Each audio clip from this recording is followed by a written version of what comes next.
promotoria? Recusado.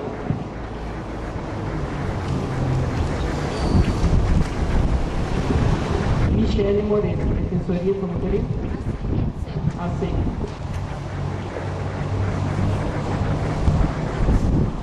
Sérgio Henrique da Silva. Recusado.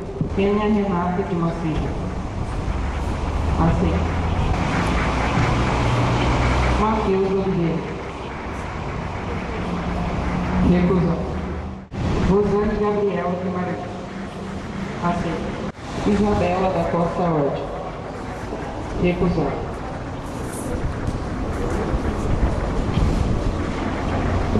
Pamela. Aceito.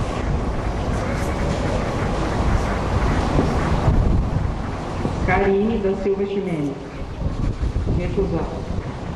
Leiton Valdivino. Recusado. Thaís Ferreira da Silva. Aceito. Então, todos os jurados que não foram sorteados são dispensados.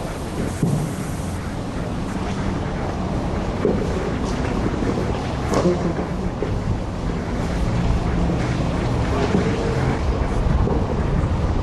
Vou ler o termo de advertência aos jurados.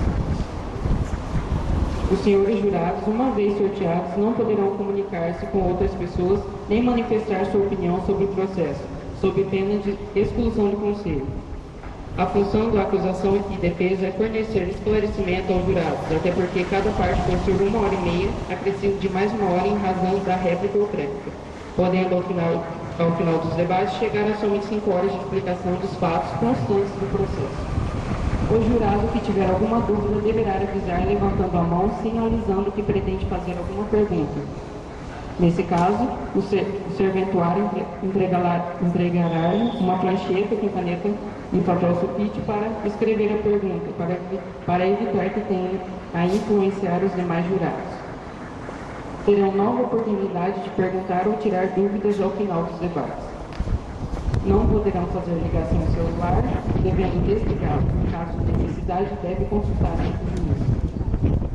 Durante os debates, o jurado não poderá interagir com as partes, por exemplo, sorrir, assinar e fazer gestos. Após o término do julgamento, não fazer comentários com as partes, promotor e defesa sobre o resultado.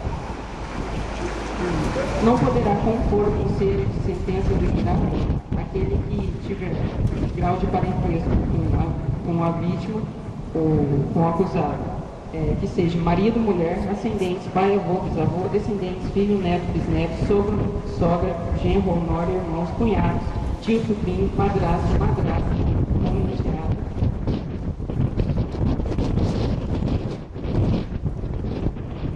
Algum parente da vítima? Alguém que tem vítima? Dada a palavra ao promotor. Eu venho por meio deste júri acusar o réu